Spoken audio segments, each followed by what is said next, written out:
Mudborne promises on the strange human ritual called debt. They say the pond remembers every stone that ever sank. Tonight, the mud remembered something else. A crumpled paper floated by with the words, "You owe us," written in bold. That was the first line of my evening. At first, I thought it was a leaf trying too hard. It came spinning across the surface, bumping into broken reeds and mosquito wings, like it was late for a ceremony only it knew about. I watched it drift closer, turning lazily, the way thoughts do when you don't want to think them. You owe us. I read it slowly, sounding it out in my head, like a spell. You owe us. The words felt heavy, even though the paper was light enough to float. I nudged it with my toe. It spun again, and the water made that soft, secret sound it makes when it pretends not to listen.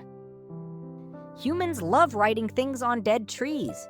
Names, promises, threats that are trying to sound polite. This one was different. It wasn't a love letter. It wasn't a list of things they like to eat. It wasn't an invitation to tear up the pond and build a square gray thing for them to sit in. It was a reminder. You owe us. I blinked. One eye closed a little slower than the other. I am a frog. I do not have pockets. I do not own shiny rectangles or jingling circles. What could I possibly owe?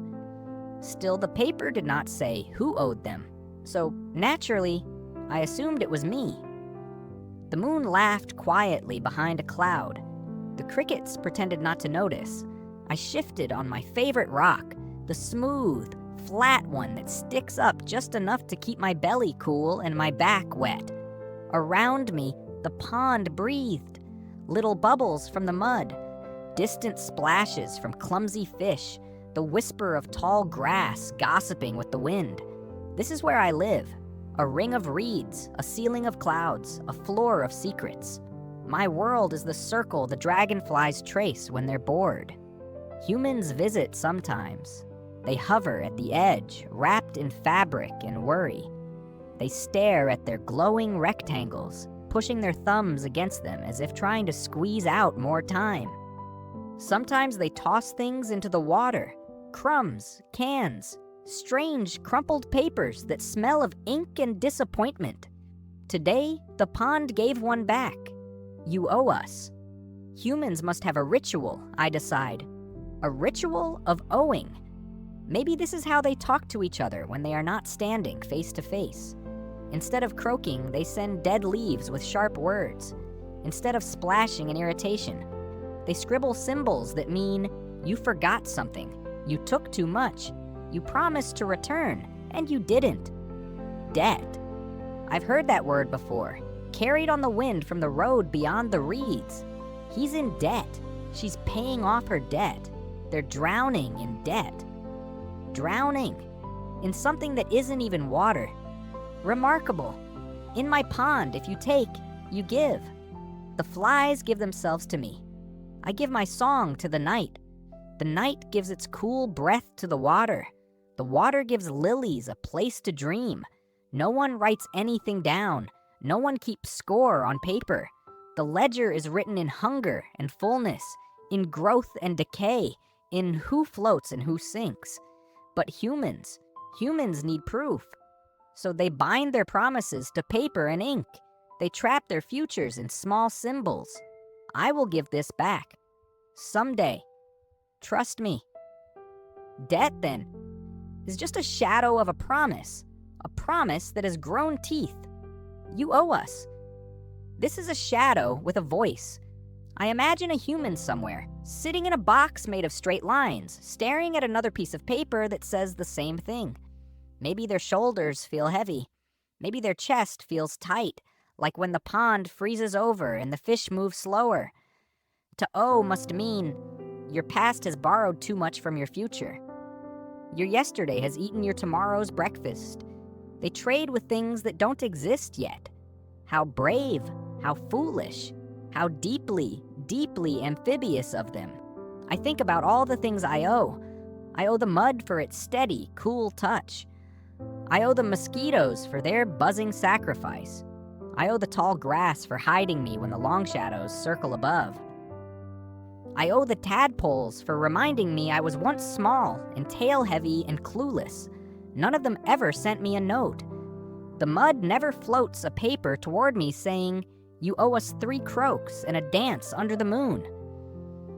The mosquitoes never interrupt my sleep to whisper, "You're late on your biting schedule." The grass never finds me for using it as a hiding place during rainstorms. And yet, somehow, I still try to repay them. I sit still so the dragonflies have a place to land. I let the water boatmen skate over my reflection without complaint. I shed my skin quietly and leave it to the snails, who see it as a feast. Debt, in the human way, seems different. Less like a dance, more like a chain. A promise you can't stop dragging behind you. Maybe humans forget that mud doesn't read. It doesn't care what's on their papers. Only that they sink the same as everyone else. I nudge the crumpled page again. For a moment, it catches the moonlight. The words flare pale and sharp. You. Oh, us? It occurs to me, what if the US is not other humans? What if the US is the soil they carved their roads into? The rivers they taught to flow in straight lines? The sky they pierced with their shouting metal birds? What if the world has started learning to write back? "You owe us," says the forest. "You owe us," says the air. "You owe us," says the quiet that used to live between your noises. The humans think debt is numbers on paper, but maybe debt is really just imbalance with better handwriting. I laugh then, a small bubbling sound that startles a nearby fish. Because of course I am a hypocrite. I say I owe the mud and the flies and the tall grass. But if the flies stopped coming, I would not send them a note. I would simply be hungry. I say I respect the balance of the pond, but if I could, would I not ask the world to send me more clouds on hot days, more insects on slow nights, more hiding places when the heron's shadow stretches long? Would I not secretly want more than my share of comfort? Humans are not strange because they owe. Everyone owes. The lily owes the mud. The heron owes the wind. Even the moon owes the dark sky a place to shine. Humans are strange because they believe they can settle their debt with markings on paper.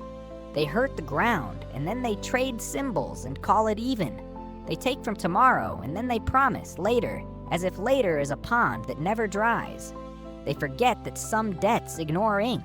They collect only in storms and silences. The paper drifts away from my rock, carried by a lazy current. Soon it will sink. The words will blur. The mud will swallow the message and add it to its long, patient archive of broken promises and lost coins and things humans meant to keep but didn't. I watch it go and feel oddly peaceful, because in the end, maybe the only debt that matters is this. You owe the world the softness of your next step. You owe the water a moment of stillness after you disturb it. You owe the sky a glance of gratitude before the clouds move on. Whatever else humans owe each other, with their sharp letters and loud numbers, is their own business. Their bright, anxious, trembling business. My world is simpler. I borrow a breath from the air. I return it as a croak. The night takes my sound and scatters it among the reeds. Balance, for now, is restored. The moon climbs higher, pouring silver over the pond. The ripples from the drifting paper fade, one by one, until the surface is smooth again. The stars shiver in my reflection like distant eyes trying not to be seen. I sink a little deeper into the mud, closing one eye, then the other. If you hear me croak again, it means I've found another story someone left floating on the water. Another little human mystery, wrinkled and damp, waiting to be read by a frog who thinks he understands.